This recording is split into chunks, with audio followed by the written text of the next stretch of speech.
Hi and welcome to EA Sports Rugby 2006. I'm Grant Fox. I'm about to walk you through the basics you'll need to know about the game before you launch into a full match. In this tutorial you will be given instructions as you go about completing a series of rugby exercises which will introduce you to the different areas of gameplay. Make sure you pay attention to the controller display on the screen as it will highlight the buttons you'll need to use in each exercise. Once you have completed an exercise, you will proceed to the next one until you have finished the tutorial. If you can't manage to complete an exercise the first time, then that's okay, as you'll have an unlimited amount of chances to try it again and get it right. Once the tutorial is complete, you'll have a good understanding of the basic controls in EA Sports Rugby 2006 and will be well prepared to go straight into a match or enter one of the many game modes.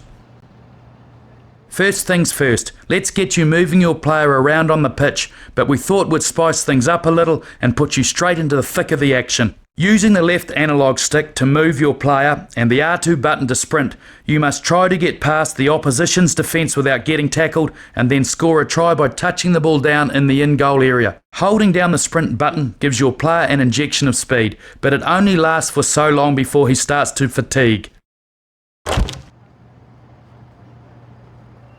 That's the way, keep gunning it towards the goal line.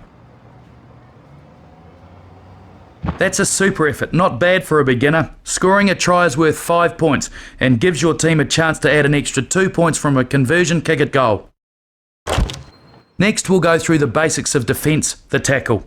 Winning a game of rugby, more often than not, comes down to which team has the majority share of possession and territory, so when your team doesn't have the ball, it's important you stop the opposition from advancing. An opposition player has the ball and he's going to charge in your direction. It's your job to lay a tackle on him and put him to the ground. When your team is defending, you can press the L2 button to switch control to the nearest player to the ball.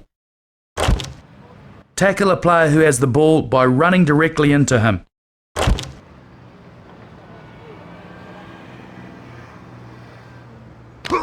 Great tackle.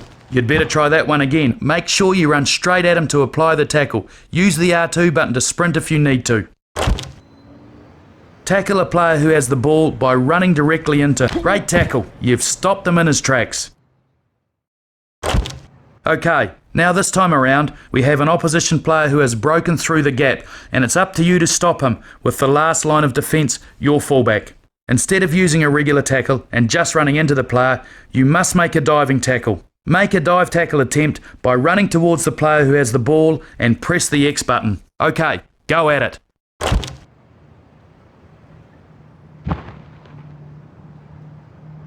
In this part of the exercise, you must stop him with a dive.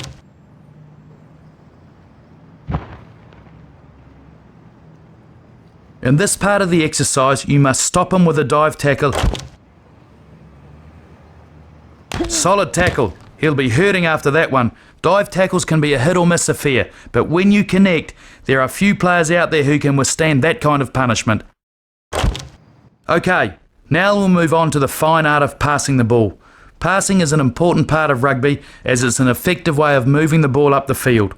When your player has the ball, you can perform a short pass using the L1 or R1 buttons to throw the ball to the left or right respectively. Let's practice a short pass to the right.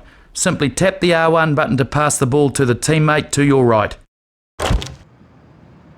That's it. Now keep passing the ball to the right until the highlighted player has the ball. Good. You're getting the hang of it. Now let's bring the ball back the other way by passing the ball to the left using the L1 button. Terrific stuff. Looks as if you might have done this before. Now let's try some longer passes. Perform a long pass to the right by holding the R1 button for a second before releasing it.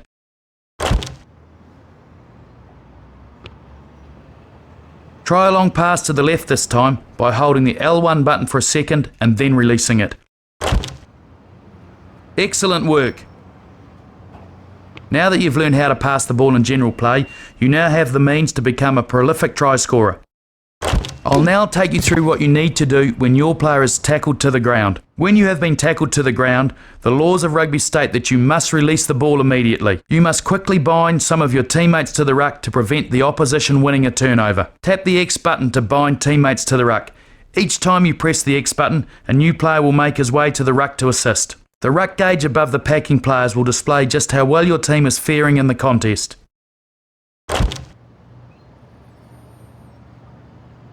Yeah, good stuff. The more players that bind to the ruck, the more chance your team has of coming away with the ball. There are many ways to play the ball from the ruck, but we'll touch on the basics for now. Pressing the L1 or R1 buttons will make the scrum half pick the ball up and pass to your team's backs on the left or right respectively, while using the L2 or R2 buttons will pass the ball to the forwards. Play the ball using any of the available pass buttons. Yep, nice one. You've just learnt the basics of how to win the ball and play the ball from the ruck.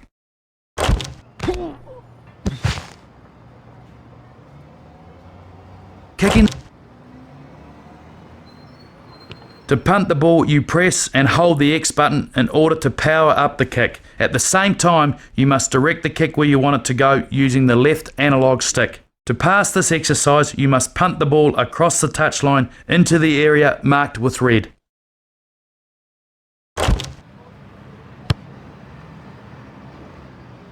Nice kick. You've got plenty of power and distance behind that one, and that's a quality kick into touch. Those are the type of punts which can really ease the pressure when you're deep in defence. Now, I'm going to walk you through how a scrum is played. When the opposition team has committed a minor infringement during play, such as a knock-on or a forward pass, you are awarded a scrum. To feed the ball into the scrum, press the X button. Okay. That's a good start. So, now that the scrum half has put the ball into the scrum, you need to hook it backwards with your hooker's feet as quickly as possible. To hook the ball, press the square button. You should try to time it so that you begin to hook the ball as soon as the ball has been released into the scrum. If you manage to hook before the scrum half releases the ball in a match situation, you will be called for foot up, which is punished with a free kick to the opposition. Well done. That was a good hook at the ball. Now that you've played the ball backwards to your team's advantage, you need to drive forward and over the ball. To drive your team's pack, move the left analog stick in the direction you want them to push. Okay, good. That's the way. Keep pushing the opposition back to give your team control of the ball. The gauge above the scrummaging players will indicate just how well your team is doing. Once the ball is at the back of the pack, press the R1 button to pick it up, and your scrum half will play it to the backs. And that's what I would call a well-executed scrum. Nice work. Let's take a look at how the line-out is played. When the opposition has put the ball out of bounds over the touchline, your team is given possession of the ball at the line-out. Your team then has the task of throwing the ball back into play with the intention of retaining possession for your team. There are 3 lengths of throws that can be used in the line-out formation. Pressing the X button performs a short throw to the front of the line-out. Pressing the circle button performs a medium throw to the middle of the line-out. And pressing the triangle button performs a long throw to the back of the line-out. Firstly, press and hold the throw button of your choice. Okay, now hold it there. The hooker will now pull his arm back, ready to throw the intended length you have selected, but don't release the button just yet. Pressing the down directional button triggers a receiver at the front of the line-out. Pressing the right directional button triggers a receiver in the middle of the line-out. And pressing the up directional button triggers the receiver at the back of the line-out. Now trigger the receiver who corresponds with the length of the throw you have chosen. Okay, now release the throw button shortly before the triggered player has reached the peak of his jump. Keep practicing the timing of your throw. You're almost there. Try it again. Okay, now hold it there. Hold on. You released the ball way too early and hadn't triggered a player to catch the ball. Have another go. Okay, now hold it there. The hooker will now pull his arm back, ready to throw the intended length you have selected. But keep practicing the timing of your throw. You're almost there. Try it again. Okay, now hold it there. The hooker will now pull his up. Well taken line out. You timed the jump to perfection and he got his hands on it. Fantastic. Goal kicking is an extremely important part of rugby. It can often make the difference between victory and defeat. Aim the targeting arrow at the centre of the goal by using the left analog stick.